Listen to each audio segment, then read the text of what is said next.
Welcome to another edition of the Giants Huddle podcast, brought to you by Citizens, the official bank of the Giants. We continue to talk to some of the assistant coaches that coached up the Giants draft picks. Today, we're going to talk to Arizona State running backs coach Shaun Aguano, who coached Cam Skattebo at Arizona State. We're joining you from the Hackensack Meridian Health podcast studio.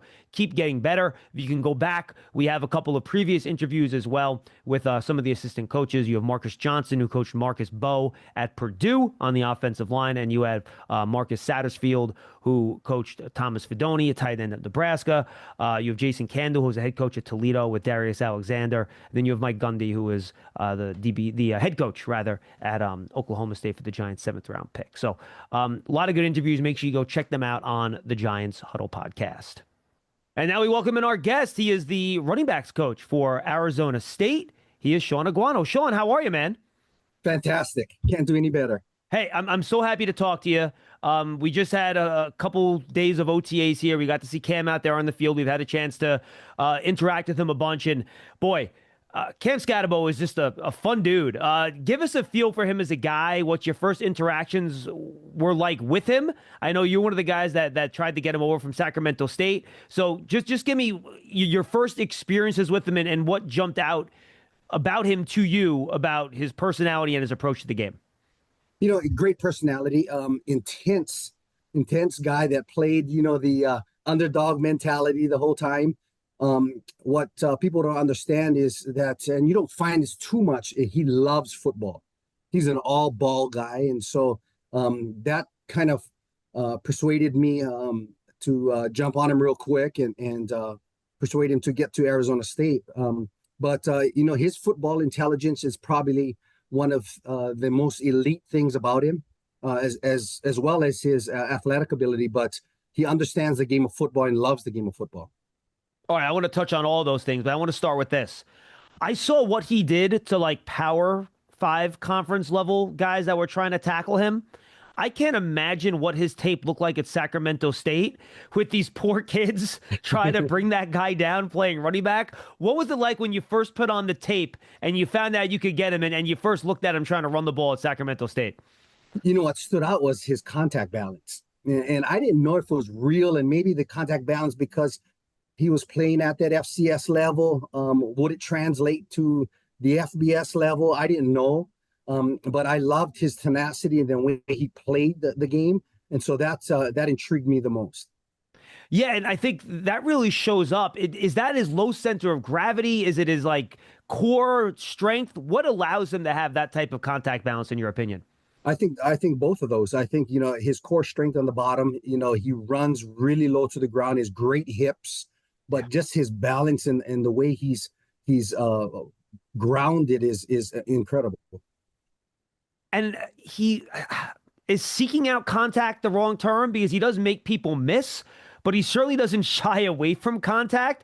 Is that something that you thought about when he got to the higher level, that he wouldn't be able to run through tackles as well as he did at that level? And how did you eventually figure out that, no, he can keep running the same way and he's going to be okay? That was a concern. And can he make it to the next game? Health was a concern. So we worked on working half a man, not taking somebody straight on. But to tell you the truth, once the lights go on, he's going to take you stripe to stripe and test you. And so that's part of training. Taking a half a man and doing all of that. He just plays the game like that. And I don't think that we can take away that part of it. But I think he's getting smarter and smarter once the hits are getting heavier and heavier. And I think, too, Shaun, when you watch him run, I think his willingness to drop his shoulder and get those extra yards, I think it sets up his short area quickness well, right? Because I think these linebackers sometimes are bracing for the hit and the contact, and then he puts a little move on and he's able to get by him.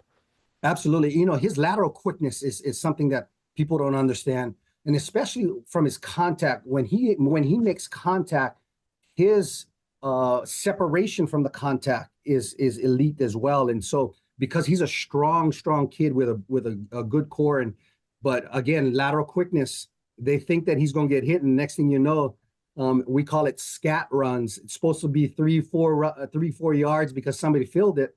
The next thing you know, he's gone for 20, 25 yards a minute and explosive. And it's phone booth stuff, right? Like when you're in that line of scrimmage area and you don't have room to bounce, you don't have room to, make these dramatic jump cuts.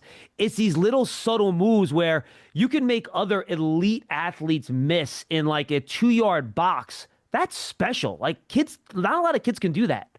Not a lot of kids can do that, and that's something that intrigued me the most. And then for 2 years we worked about being efficient in getting north and south as quick as possible. So those tackles would be not full contact, but more of arm tackles, and being quick with his jump cuts or one cuts, and getting north and south with the same body lean, and it didn't work for him. So let me bring this full circle. You talked about the football intelligence. How important and essential is that football intelligence to use your blockers to set up the defender so that you are only attacking half the body and they're not able to square you up? I think it's really important. What people don't understand about Cam is that he wants to know the why of everything. He knows the blocking scheme. He knows the calls. He knows the protection. He knows why that happens. He knows the pressures, the simulated pressures, and where they're coming from, because he studies the why and he wants to know. And he's a guy that asks a lot of questions, but those questions are very intelligent questions because he wants to know why, and then why do we do it? And he'll challenge you if you don't have an answer to why you do it, because he studies so much of the game. The Giants Huddle podcast is brought to you by Citizens, the official bank of the New York Giants. From game day celebrations to your everyday financial needs, Big Blue fans can get the most out of every moment with Citizens. Learn more at citizensbank.com/Giants. Huddle up, get in here. If you're lined up here, you gotta go over the middle with it to score. Right. How do we make that happen? I don't know. But Citizens does. Make sense of your money with Citizens, official bank of Eli Manning. Dive a little deeper into that football intelligence part of it with me. What really, you said that's one of the things that first stood out to you about it. Give me some examples or details about what parts of his football intelligence and kind of how that manifests himself with how it plays, how he plays on the field, and how it shows up on game day. So when we first started, he studies the defensive structure. And that's when we set up the first level, second level, third level runs. So he knows where people are coming from. From a protection standpoint, he's elite. Now, fundamentally, he has to work on keeping his head up, but he puts his head down and everything. But he knows exactly where people are coming from, how to get inside out, because he understands the structure of the defense. He understands the bubbles of the runs on defensive structure, especially the front, first and second levels. And so he understands where to hit, where to be patient, and all of those things, because he knows the unblocked person within that structure. And I think so much, and that's the smart, analytical part of it, right? But I also think, and you know this, so much of the running back position is instinctual, right? If you see a flash of the wrong color, of the other color, do you make the right move? And it just seems like that comes very naturally to him. He just has very good instincts of avoiding those big hits from defenders. Absolutely, because I think he anticipates where they're coming from prior to the ball being snapped. So I think he's very quick on his pre-snap reads, understanding where the ball will hit. Now, sometimes I get on him, we got to be more patient. And he understands that, and he's learning. But those conversations that we have on the sideline are mature conversation, because he would be like, Coach, I should have pressed the heel line a little bit quicker and stayed on it a little bit longer. I should have set the Mike backer up on the overflow. All of those things he understands. So it's easy for corrections on the sideline during a game. You mentioned the pass pro part of this, which you have to do well to get on the field as a rookie in the NFL. You have to protect the quarterback. If you can't protect the quarterback, you're not getting on the field, Coach. You know that. You talked about him becoming elite.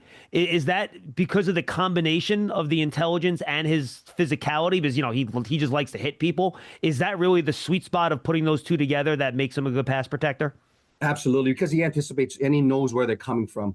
He knows the hot structures of the offensive scheme. And so those things he understands. He knows when he's the hot guy, I'm supposed to get the football. And that's what makes him elite. And what people don't understand is he probably had one of the best hands on our team out of the backfield. And he just knows where to go, knows where to settle, knows where the green grass is on routes. He has that keen sense of what to do on certain schemes. You know, and it's funny, you took me exactly where I wanted to go because once you get on the field, then you could start being a pass receiver, right? And it's one thing to catch screens and catch checkdowns. You guys are running him on wheel routes. Like you guys are putting him outside. You were letting him run in space, and he just has his body control. Usually, guys that are that big and boxy, sometimes the flexibility and the body control is not there. But he seemed like a very natural catcher, even on balls where he had to look back at the quarterback, adjust to it in the air. I thought he did a really nice job with that. He did, and he always compared the running back prior to him was Rashad White with me at ASU, and he compares himself to that as well. The thing about Cam is when he goes, he can play baseball, he can go and bowl, he can shoot pool, he can throw darts, he can do all of those things. So he's a natural athlete.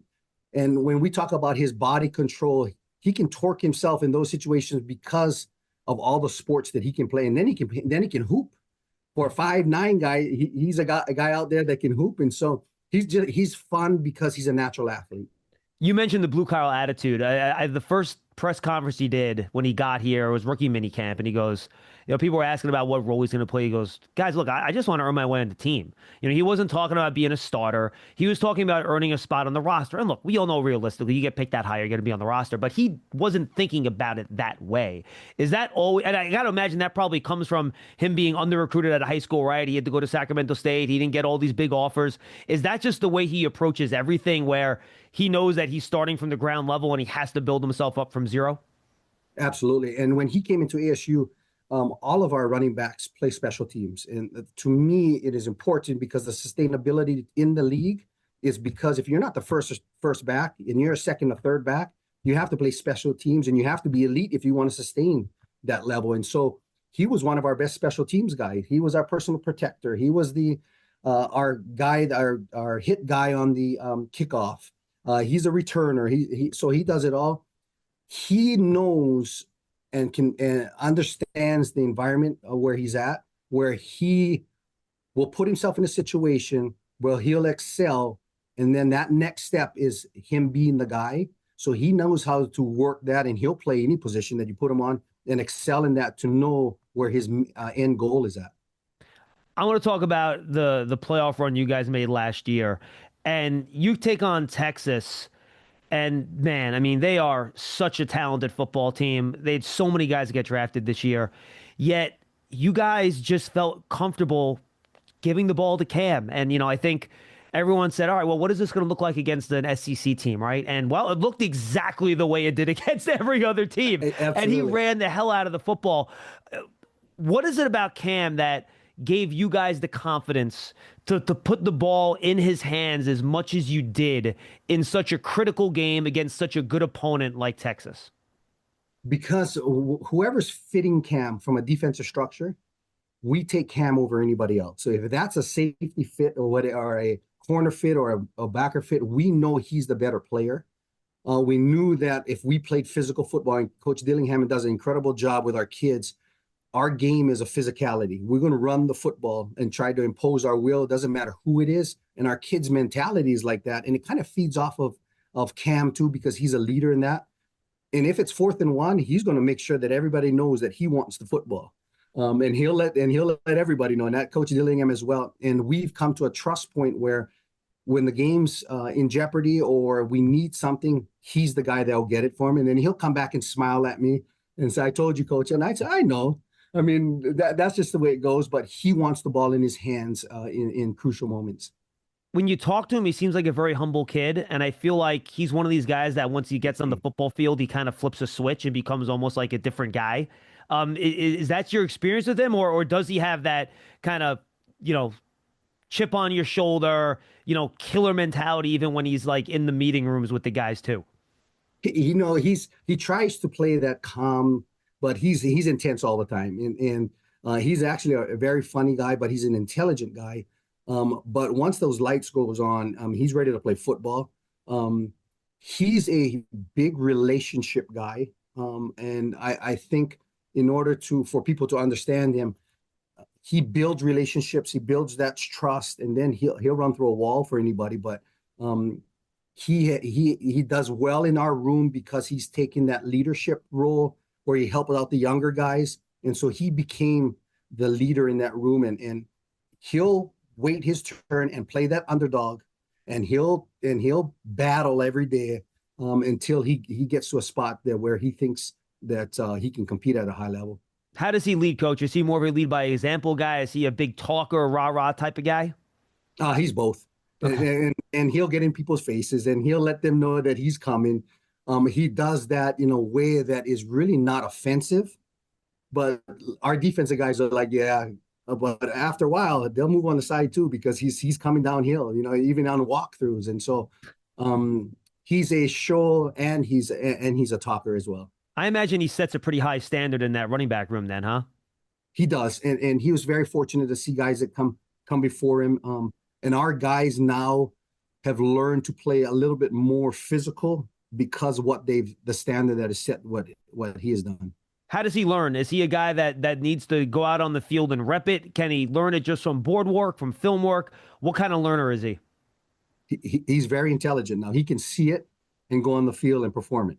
Now rep wise, I mean, he'll take reps and he understands it, but he can see it, process it really well, and then perform it. So I don't think he will have any trouble in regards to the playbook because he's a pretty quick learner.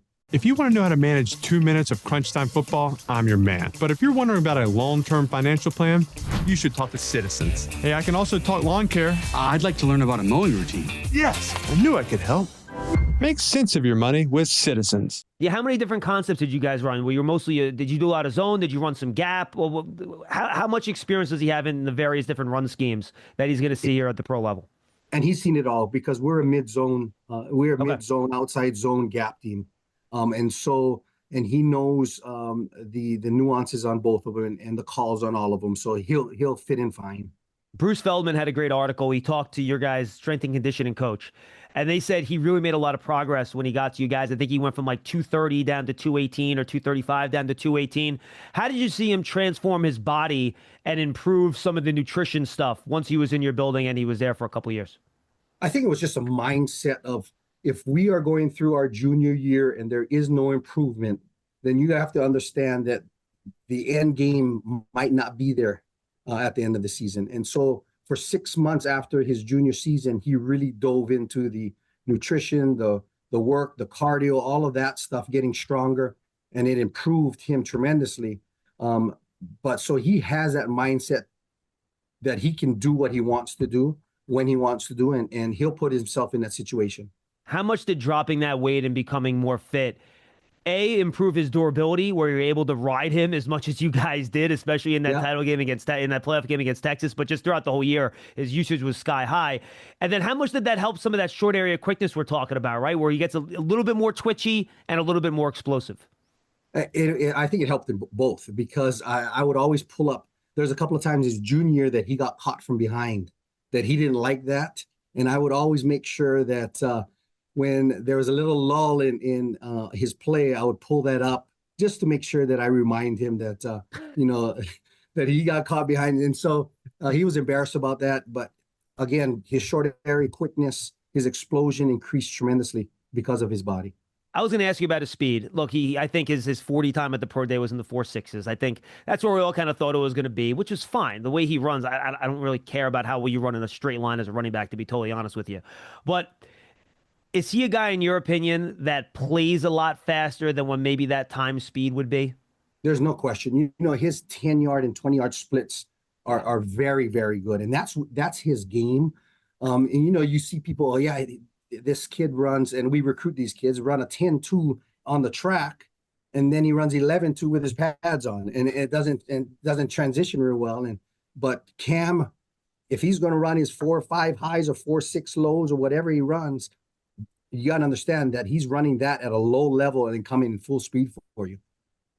No, absolutely. All right, Coach, do you have any, anecdote, story? I mean, I've heard some crazy stories about Cam when he was a kid, some of the crazy stuff he would do in terms of first time he rode a bike, he's standing on the seat, not touching the handlebars, just hopping fences when he's 18 months old. There are some crazy stories out there about him. Anything that you had in college that you think would endear him to Giant fans a little bit, that you think kind of give a good feel for the type of guy, personality, and the little bit of craziness that he kind of operates on, on and off the field?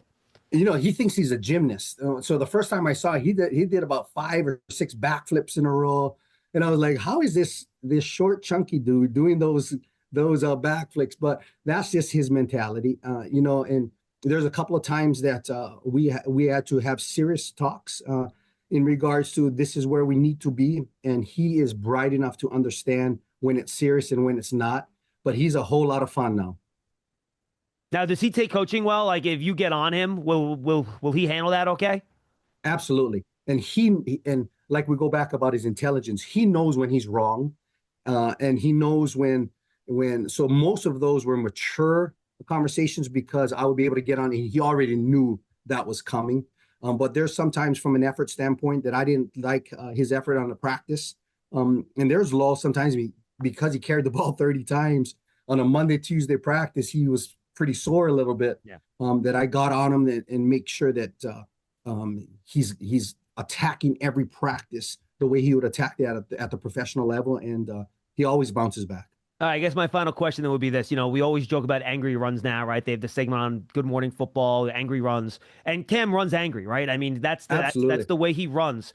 Is he always in control though, or do you have to pull him back sometimes where he gets so revved up and into it that he kind of loses his mind, maybe is a little bit too strong, but just gets so into being that angry type of runner that you have to pull him back a little bit, like, dude, calm down a little bit. There's no question. I think, like, when it's on the line, it's 4th and 1 or 2. He thinks he can just go straight through people instead of, press the line or whatever it is. But he's done it so many times. 99% of the time he gets it done and it's efficient. Right. So he'll get to that point. But the older, the more the development that I've seen, there's more understanding from a situational standpoint that makes him a better back too. Coach, anything that you think we didn't touch on or we missed that you want Giant fans to know what they're getting with Cam here as part of what I think is a pretty talented offensive backfield? What you see is what you're going to get. He's very good out in the public with the with people. He's approachable. He has a great personality. So being right in New York, he's going to fit right in. And then at the same time, you'll love the way he plays, and he'll bring that enthusiasm to the game.